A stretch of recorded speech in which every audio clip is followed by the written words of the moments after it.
What's up, everybody? Jay here with another video log today. I don't really know what to talk about, but I do feel like I need to talk about something, and what better place to start than what's been troubling me lately. As y'all know, I have been going back to school, and I've been doing relatively well in it. However, the past week, things have been getting a little bit out of hand. Not because of school itself, but because of everything that's happening around me.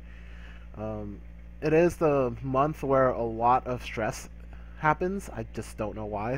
Beginning of September usually is a pretty stressful month, so I'm just feeling the backlash from it. It makes me a little bit lazy, and I wouldn't want to say lazy. It makes me lethargic and really tired. Anytime you're being burdened with an immense amount of stress, it will eventually weigh you down, and your energy levels are not as high as you want them to be. So, that goes without saying that this week's quizzes and tests and exams were a little more difficult than the last week's as well. So every little thing kind of adds up to it. And I don't know. I've just been feeling pretty mundane and, you know, pretty sad lately. And I think the way to remedy that is get yourself out there and find what you need to find for you to pick yourself back up. For me, it's social interactions. I love going out with my friends and figuring out what they're doing and how they're doing, and then feeling that joy that resonates from a positive hangout. However, the thing about that when you grow a little older is everybody kind of disappears into their own circle from time to time and only reconnect and rekindle the flame every once in a while. And although I think that's perfectly normal, for somebody like me who can be independent but actively seek some type of connection to people, it could be a little bit more stressful for you. So if you're somebody who constantly is in the need for an attention from other people, here's what I think that you should do to help you move past it, as I have been doing. Number one, I feel like you need to get a little bit more rest, because getting rest is very essential for you to getting those spikes of joy and sadness. You feel more alive when you're able to get enough rest, and you're able to perform better tasks and focus better. Number two, when you are able to get rest, I say go exercise. That always helps out the mind a lot. Now, there's different studies saying that men and women have exercise affect them differently. Men usually have more to gain from exercise because it's a release of endorphins and so on and so forth. Well, it doesn't affect women much. But I also seen studies that say vice versa, like it affects women more because it keeps them in a healthy state of mind. Whatever the case may be, note that exercise is actually really good if you're an adult, and an average adult should be active about 30 minutes a day for 5 times a week. I think that's the new statistic that just came out not too long ago. So yeah, get out there and be active at least 30 minutes a day for at least 5 times a week, and maybe that'll help your mood a little bit.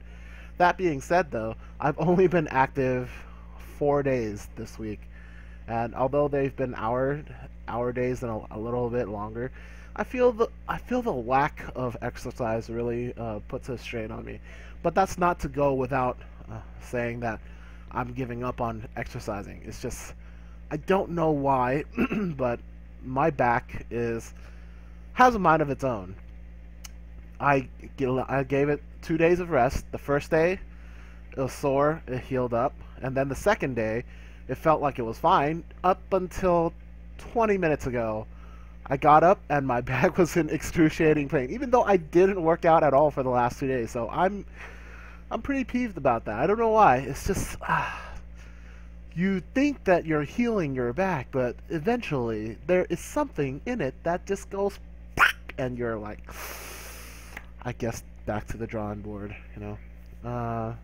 Another thing that kind of kills me is that I love my guinea pig to death. You know, Ziggs is one of my best friends, companions, whatever. And I just gave him a bath.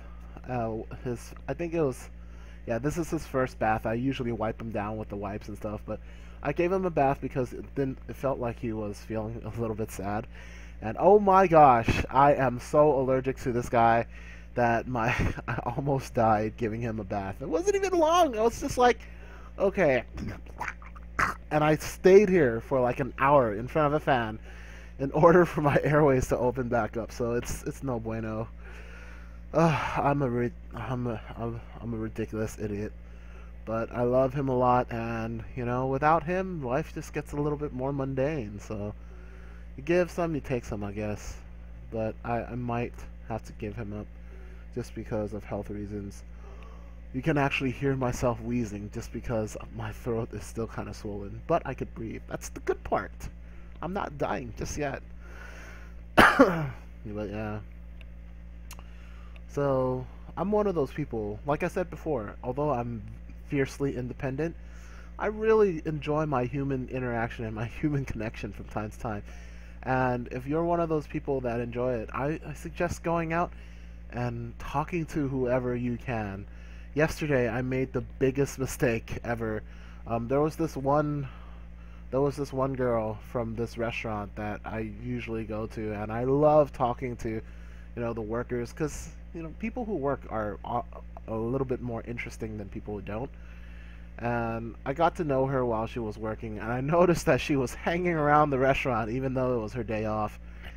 And that was my chance to go up and talk to her. But I have 3 things that prevented me from doing this. Number 1, I was dressed in my gym clothes because I even thought I could make a joke out of it. Like, I'm dressed like this because I'm motivating myself to go to the gym. It prevents me from meeting anybody.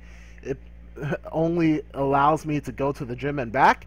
And it makes me look like a total slob. So first impressions out the door already, right? And I was just like, you know, even if I don't ever talk to her again, or if I ever see her again, having her reject me from, like, in our little bout of, hey, attempting to be friends, is fine. Like, but I didn't have the balls to do it for some odd reason, or I just didn't feel like doing it because I just wanted to go home and eat my crap in peace. So I was like, I kind of regretted not doing that, but you know what? It's fine. Opportunities like that don't come very often, but when they do, you should be able to take it, especially if you want to have some human interaction. I swear, the events that have transpired from yesterday to today have been just a horrible string of events, so it is what it is, you know what I'm saying? So next time, I will try to do my best and make the most out of the situation. But if I just don't feel like it, I just don't feel like it.